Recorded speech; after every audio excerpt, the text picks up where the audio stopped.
ஹல்லேலூயா ஸ்தோத்திரம். தினம் நடக்கும் சம்பவங்கள். இதில் நண்பர்களை பகிர்ந்து கொள்கிறோம், நண்பர்களிடம் தொடர்பு கொள்கிறோம். நம்ம தொழில் சம்மந்தப்பட்டதும் டெவலப்மெண்ட் பண்ணுகிறோம். அதற்கு ஒரு முயற்சியாக ட்ரைனிங்காக இதை நம்ம பண்ணிகிட்ருக்குறோம். வாழ்க்கையில் நடந்த சம்பவங்கள், அது முதியோர்களுடைய ஆலோசனைகள் நமக்கு பெரிய படிப்பாக இருக்கிறது. இன்றைக்கி சொல்கிறது பொருளாதாரம். பொருளாதாரத்தை குறித்து ஒரு பெரியவங்க சொன்னது. ஒரு இடத்துல நின்றுக்கிட்டு இருந்தேன்.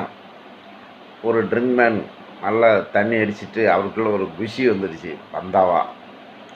அப்படியே ரோட்டில் நடந்து ஆடிக்கிட்டு, அதாவது ஒரு ஸ்டைலில் நான் குடிச்சிருக்கேங்கிற ஒரு உதாரணத்தில் அப்படியே நடந்து வந்துக்கிட்டு குரல் கொடுத்துக்கிட்டு வந்துட்டு இருந்தார்.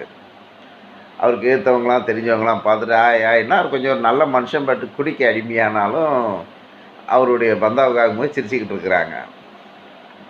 அப்போ அவர் கீழே விழுந்துருவாரோன்னு சொல்லிட்டு பக்கத்தில் வந்த ஒரு வயசு பையன் அவரை போய் பிடிச்சாங்க. என்னை விடு, என்ன பிடிக்கிற, நான் எவ்வளோ ஸ்ட்ராங்காக இருக்கிறேன், என்ன போய் பிடிச்சி அசிங்கப்படுத்துறிய அப்படின்னாரு. உடனே அந்த பையனும் ஈக்குவலிஸ்டாக குறைஞ்சவன் இல்லைங்கிற மாதிரி, இல்லைம்மாம்மா, ரோடு கவர்மெண்ட்டு தப்பு தப்பாக போட்டிருக்கா, மேடு பள்ளமாக இருந்துச்சா, நான் நடக்கும்போது எனக்கு வழுக்குது, நான் கீழே விழுந்துடுற மாதிரி இருந்துச்சா, நீ ஸ்ட்ராங்காக இருக்கிற மாமா, நான் கீழே விழுந்துடுறான்னு உன்னை பிடிச்சிக்கிட்டு இருக்கேன் மாமா அப்படின்னு. இருக்கிறவங்களுக்கு சிரிப்பு வந்துடு. அந்த பையன் சிரிக்காமல் சொன்னது பெரிய ஆக்டரு.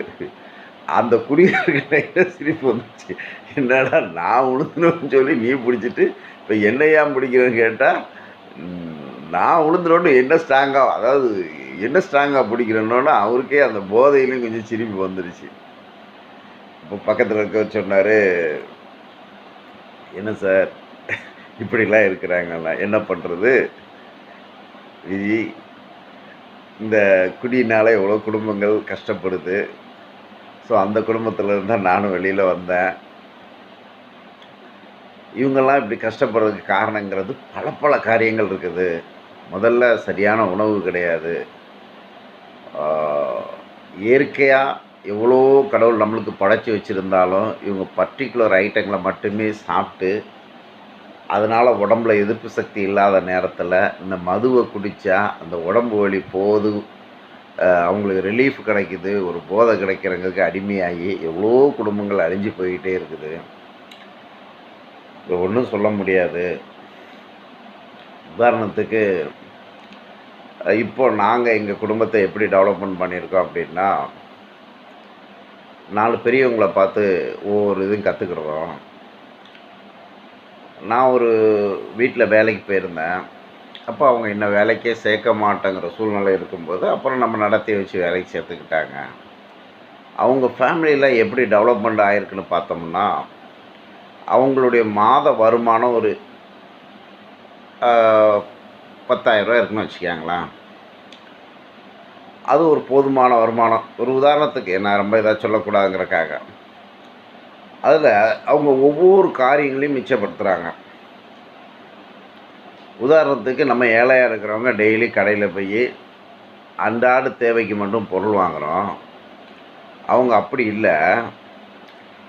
அவங்க ஒவ்வொரு பொருட்களும் எப்போ விளையுதோ அதை ஒரு வருஷத்துக்கு தேவையான பொருட்களை மொத்தமாக வாங்கி ஸ்டாக் வைக்கிறாங்க. தேவையில்லாத செலவுகளை அவாய்ட் பண்ணுறாங்க. அப்போது அவங்களுக்கு மாத செலவை பார்த்தினோம்னா ஒரு வருஷத்தில் கணக்கு போடும்போது கிட்டத்தட்ட 30லேருந்து 40% அவங்களுக்கு வருமானத்திலேருந்து இதன் மூலம் சேவ் கிடைக்குது. அதை இப்போ நாங்கள் ஃபாலோ பண்ணுறதுனால எங்கள் வீட்டுக்கு தேவையான பொருட்களை நாங்கள் ஒவ்வொரு விலைய நேரங்களில் மொத்தமாக வாங்கி ஒரு வருஷத்துக்கு தேவையானதை வைக்கும்போது எங்கள் வீட்டில் மிச்சமும் வருது. 2வது, நானும் என் மனைவியும் அவங்கக்கிட்ட சொல்லி அவங்க அதை புரிஞ்சிக்கிட்டு எங்கள் வீட்டில் விதவிதமாக அழகழகாக சமைச்சு தராங்க. நாங்கள் அதன் மூலம் உடம்பும் ஹெல்த்தாக இருக்கிறோம். அதோடு கூட நம்ம உழைப்பையும் ஒரு அளவுக்குள்ளே வச்சுக்கிடுறோம்.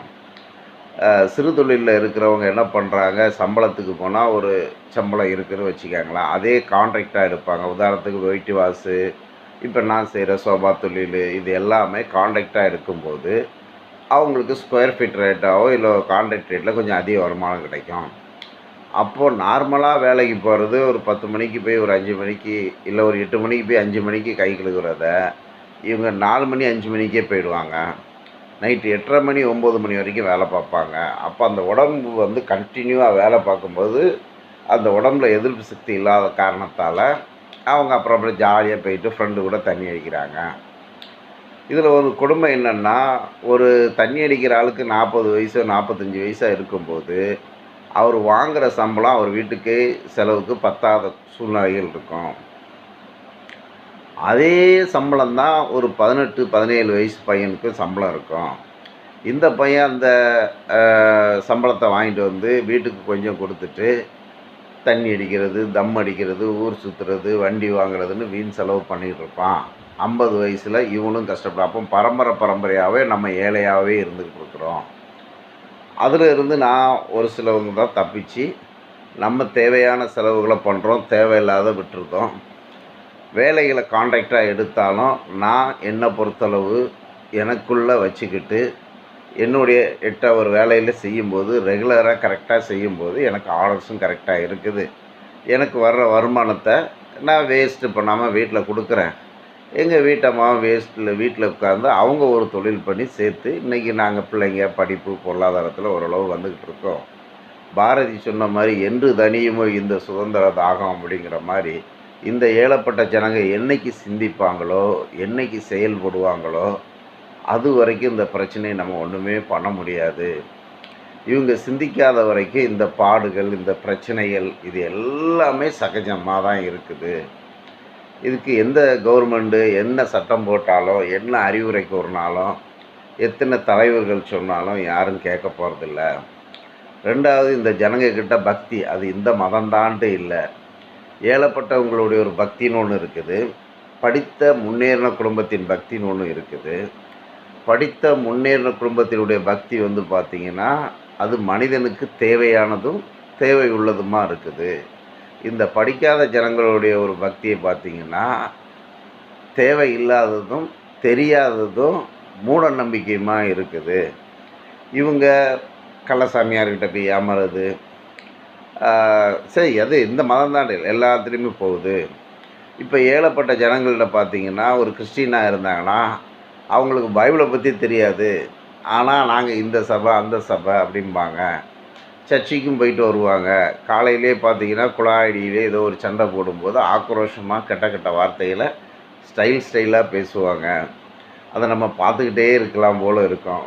இப்படிலாம் பேசுகிறேன். அதே கொஞ்சம் ஃபார்வர்டு கம்யூனிட்டியில் போயிட்டோம்னா, கம்யூனிட்டியில் கொஞ்சம் முன்னேறினவங்கள்ட்ட போயிட்டோம்னா, அதிகாலையில் எந்திப்பது, இறைவனை துதிப்பது, நல்ல கணவனுக்கு தேவையான நல்ல உணவுகளை சமைப்பது, மத்தியானம் தேவையான உணவுகளை சமைப்பது, இரவு தேவையான உணவுகளை சமைப்பது, இரவில் தூங்குவது, வீட்டை சுத்தப்படுத்துவது, அந்த வீடே ஒரு கல்ச்சரலாக இருக்கும். அந்த வாழ்க்கையும் அந்த வீடுகளும் முன்னேறும். அந்த முன்னேற்றம் தான் பெரிய முன்னேற்றம். ஆனால் அந்த முன்னேற்றம் இல்லாமல் எவ்வளோ குடும்பங்கள் கஷ்டப்பட்டுக்கிட்டு இருக்குது. அவங்கக்கிட்ட போய் நம்ம முன்னேறுங்க நல்லா இருங்கன்னு சொன்னோம்னா செவிடங்காதில் காது ஊற்றுற மாதிரி தான். அதான் பைபிள், காது உள்ளவன் கேட்க கடவுது. அப்போ காது உள்ளவன் தான் அதை கேட்க முடியும், அதை செய்ய முடியும். இன்னொரு இடத்துல பைபிள் சொல்லுது இல்லையா, கர்த்தாவே உம்மை துதிக்க முடியாத கிருபை எங்களுக்கு தாரும். ஆமாம், கர்த்தாவே என் வாயில் சொல் பிரவாக்கு முன்பு என் தேவைகளை அறிந்த தேவன். ஆமாம், கடவாயந்திரத்தில் இருந்தாலும் உமது கரத்தால் என்னை தூக்கி அடிப்பீர். ஆமாம், நம்ம எங்கே பிறந்த வளர்ந்துட்டு இல்லை, கடவுள் நம்மளை நேசிக்கும்போது அவர் நம்மளை கடையாந்தத்தினாலும் தூக்கி அவர் வேதங்களை கற்றுத்தந்து நம்மளை வழி நடத்துகிறார். அல்லேலூயா. இன்றைய செய்தி, அந்த குடிகார் ஆடிக்கிட்டு வராரு. குடியால் எவ்வளோ குடும்பங்கள் கெட்டு போகுது. அதை தப்பிக்கணும்னா அவங்க சிந்திக்கணும். அந்த சிந்திக்கும்போது நல் வளர்ச்சி வேணும், நல்ல ஆலோசனைகளை கேட்கணும், நல்வழியை தேடணும். அவங்க நல்லா இருப்பாங்க. கடவுள் ஆசீர்வதிக்கட்டும். ஆமேன், ஆமேன், ஆமேன்.